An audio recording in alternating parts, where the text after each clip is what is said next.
Trump की धमकी को लेकर ईरान लाल आंखें दिखा रहा है। फ्रांस ने ईरान और सऊदी की फ्लाइट्स रोक दी हैं। मिडिल ईस्ट में जिस तरह के हालात चल रहे हैं, वो क्या जो युद्ध की आग रहेगी वो सभी को झुलसाने वाली नहीं है। बड़ा सवाल बना हुआ है। मिडिल ईस्ट धधकेगा तो आंच सब पर आएगी। भारत पर भी इसका जाहिर तौर पर असर होगा। और क्या ऐसे हालात हो चले कि अगर अमेरिका ने एक भी गोली चलाई तो ईरान इससे युद्ध समझेगा, क्योंकि ईरान तो बातें इसी तरह की कर रहा है। ईरान की छाती पर टॉमहॉक मिसाइल तान दी गई और खामनेई अंडरग्राउंड हुए। अब क्या करने जा रहा है अमेरिका? IRGC कमांडर क्यों कह रहे हैं कि ईरान की उंगली ट्रिगर पर है? खामनेई को हाथ लगाया तो ट्रंप के आगे खड़े हो जाएंगे 88 नए खामनेई, पूरे मिडिल ईस्ट को जलाकर खाक कर देंगे। ये क्या प्लान है? क्यों इस तरह की बातें हो रही हैं? और क्या स्थितियां वाकई इतनी गंभीर हो चली? इन्हीं सब सवालों के जवाब खोजेंगे। नमस्कार, आपके साथ में ललित प्रजापति। अमेरिका और ईरान के बीच फिर से तनाव तेज हो गया है। ट्रंप ने मिडिल ईस्ट में एक बड़ा नौसैनिक बेड़ा भेजने की बात कही है। इसे लेकर बहुत सारी रिपोर्ट्स भी सामने आई हैं। इस पर ईरान ने चेता दिया है कि छोटे से हमले को भी पूरी जंग माना जाएगा। छोटे से हमले को पूरी जंग माना जाएगा। ईरान ने पूरी सेना को हाई अलर्ट पर रखा है। हालात इतने बिगड़ गए हैं कि फ्रांस की एयरलाइन ने इजराइल, दुबई और सऊदी अरब की उड़ानें रद्द कर दी हैं। पूरी दुनिया मानो मिडिल ईस्ट को लेकर अलर्ट पर है। हाल ही के दिनों में ऐसा लग रहा था, कुछ दिनों में, कि भाई हालात को संभल रहे हैं, बातचीत और नरमी के संकेत मिल रहे हैं। लेकिन अब फिर से तस्वीर बदलती दिख रही है। दोनों देशों के बीच तनाव दोबारा तेज हो गया है और पूरी दुनिया की नज़र इस पर लगी हुई है। फ्रांस ने पैसेंजर प्लेन रद्द कर दिए हैं। अमेरिकी राष्ट्रपति डोनाल्ड ट्रंप ने शुक्रवार को ऐलान किया कि मिडिल ईस्ट की तरफ अमेरिकी नौसेना का एक बेड़ा भेजा जा रहा है। इसे उन्होंने आर्माडा करार दिया है। Armada USS Lincoln, Abraham Lincoln को कहा जाता है। इसके जवाब में ईरान का रुख और कड़ा है।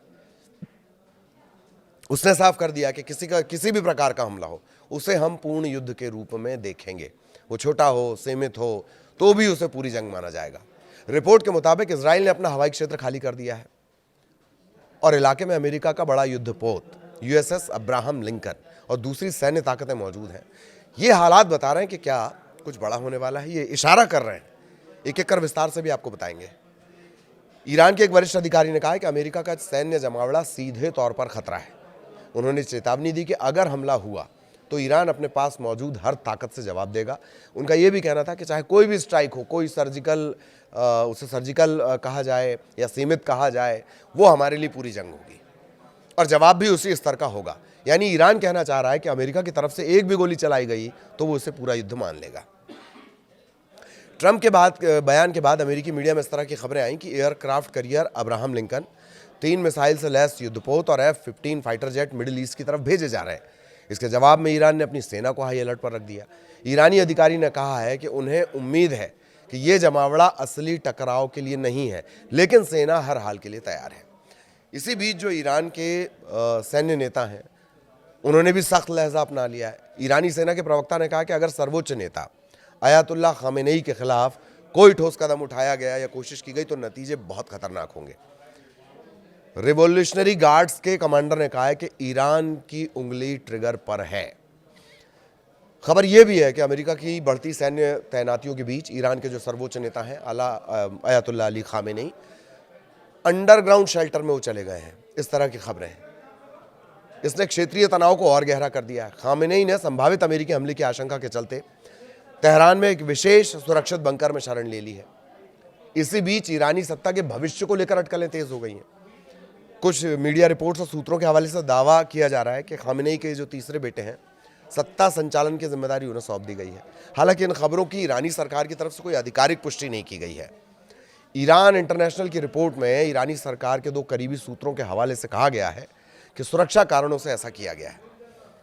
ऐसा तब किया गया जब तेहरान वाशिंगटन के बीच तनाव एकदम चरम पर है। दोनों तरफ से लगातार बयानबाजी है। बयानबाजी भी क्या है, बमबाजी है वो बयानों की।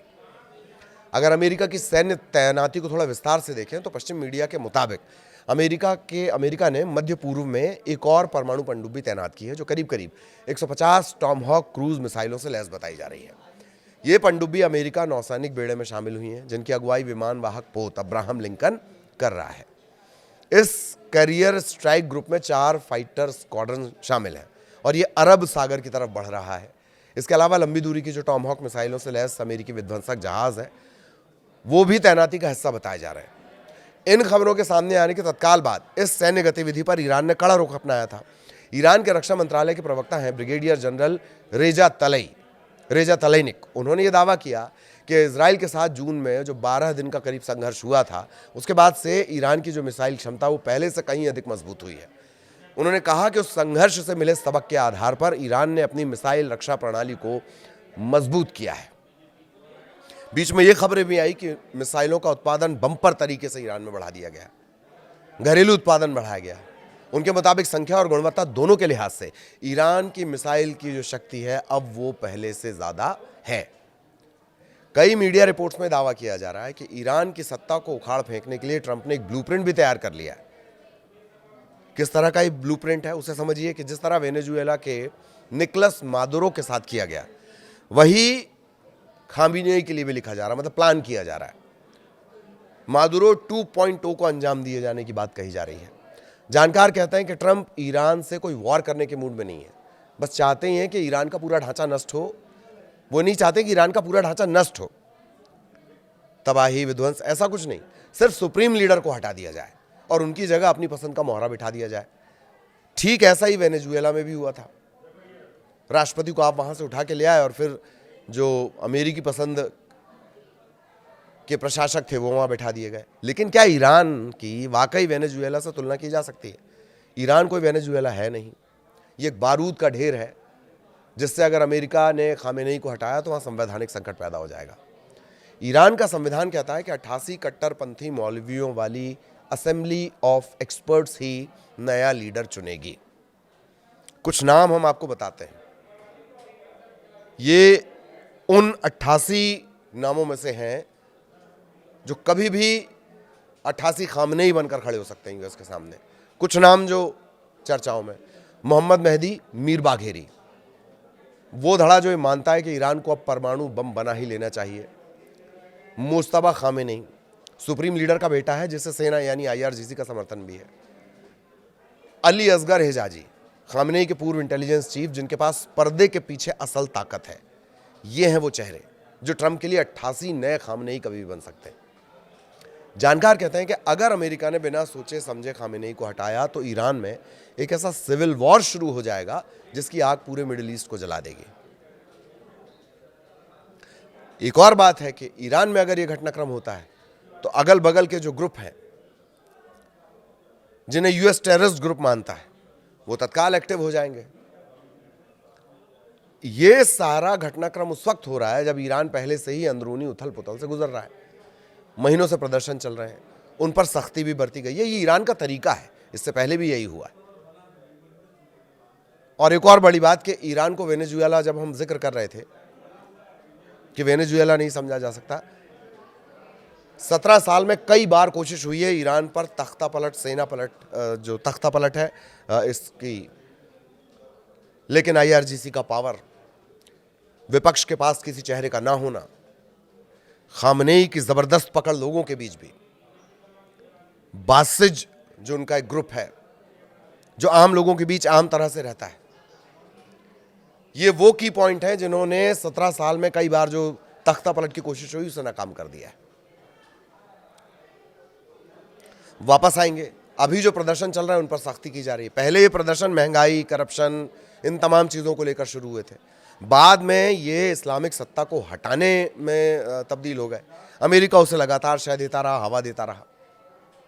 इधर मानवाधिकार समूहों का दावा है कि हजारों लोग मारे गए हैं, लगभग 5000 लोगों के मारे जाने का आंकड़ा कहा जा रहा है। लेकिन अलग अलग संगठन है वो अलग अलग दावा कर रहे हैं। कुछ तो ये तक कह रहे हैं कि इनकी संख्या कई हजार तक जाएगी।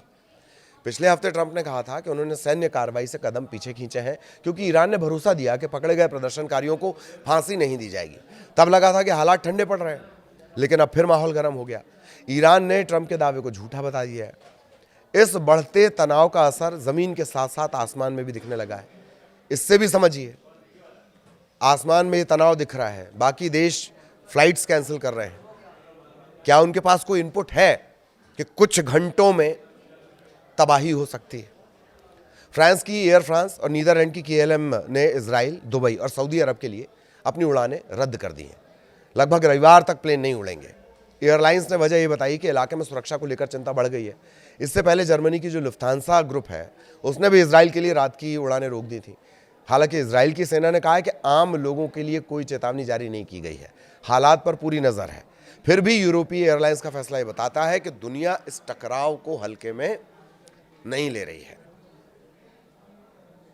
उससे इतर जो बयान लगातार आए हैं, चाहे ट्रंप को क्रिमिनल बता देना या ये कहना कि हम जंग जीतने के लिए नहीं मारने के लिए लड़ेंगे, या तेहरान जैसे बड़े शहरों में अपनी मिसाइलों के जरिए शक्ति प्रदर्शन, या ये खबर आना